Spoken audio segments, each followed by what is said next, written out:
After that, we had the re-debut of Primo and Epico on Monday Night Raw, repackaged as the Shining Stars of Puerto Rico, or was it the Caribbean or the Puerto Rico? The Shining Stars of the Caribbean. Of the Caribbean, I don't know at this point, whatever. But they took on Scott Jackson and Brian Kennedy, the former John Schuyler and Corey Hollis of NXT, their enhancement talent from North Carolina. The match was all right. They cut a promo before and after. The crowd wasn't really that receptive. They got some boos during the match. Like we said last night, I think obviously we are going to assume they are heels, but nothing they said or did gave me the indication that they will be heels. Maybe they'll get to that point, but I feel like this gimmick is just going to elicit go-away heat. A lot like Elias Sampson in NXT. Not that I don't care, because I've talked about this before. I like Primo and Epico a lot, and I'm glad they're getting another chance. They could have easily gotten fired along with El Torito a couple of weeks ago, or whatever it was. They could have gotten fired. They didn't. They're still around. They apparently have faith in them WWE has enough faith in them to repackage them, keep them around, give them another shot at superstardom. But just with this gimmick, I don't know how far it's going to go or what to even expect from it. Well, as Max Landis said on Twitter last night, I mentioned this to you. He goes, "Oh, Primo and Epico want me to go take a nice vacation? All right, they're heels." Like something to that effect. And I would say that my desire to see Primo and Epico succeed stems from, I think, 2010. I would say when they were first 2011 maybe. The thing with Hunico you're talking about? Yeah, it was for 1 week on SmackDown. It might have even been on Superstars or Main Event because I definitely didn't watch back then. Superstars or Main Event, that is. That they had the trio, Primo, Epico, and Hunico, and I thought like, wow, this could be a great heel stable. And that did not last long. If anything, a week is all it did. But that's where and then when they turned to Los Matadors, I was like, well, no, they're so talented. They can do so well as heels. Why putting masks on them and pretending they're from Spain when they're from Puerto Rico?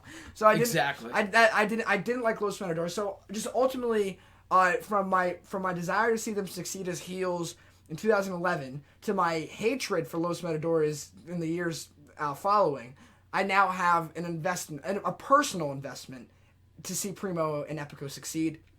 I thought that, the shtick is weird, all right? The gimmick is weird. They're from Puerto Rico. They haven't yet said that Puerto Rico is better than mainland United States. They can't really go off the patriotism thing because Puerto Rico is a part of the United States.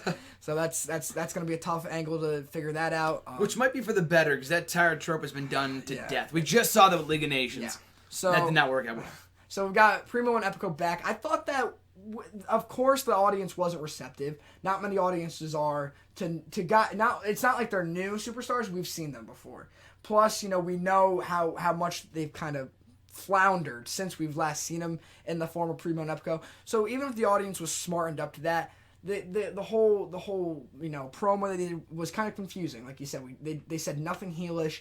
They said nothing that babyface would say. They were just kind of down the middle. So obviously, for the weeks to follow, we're going to see what their true colors are. I think it's anyone's guess that they're going to be heels. I think that's the easy guess. Yeah. But I think with the time they were allotted, and the shtick they were given, and the match that they put on, I was impressed. They're trying. I might be in the minority there, but I was satisfied with what they put out on Monday. I hate to say this all the time, but time will tell, really. We got to wait until next week, what else we see from them. I imagine they'll be facing jobbers for the next couple weeks, enhancement talent, whatever, which we do not see too often. You made a great point last night. I remember the last time, maybe at some point after that, but the last time I distinctly remember seeing enhancement talent, and by that I mean like local athletes and stuff. We see it all the time in NXT, but in WWE was when Ryback was squashing people every single week saying, "Feed me more," and that was 4 years ago. Mm-hmm.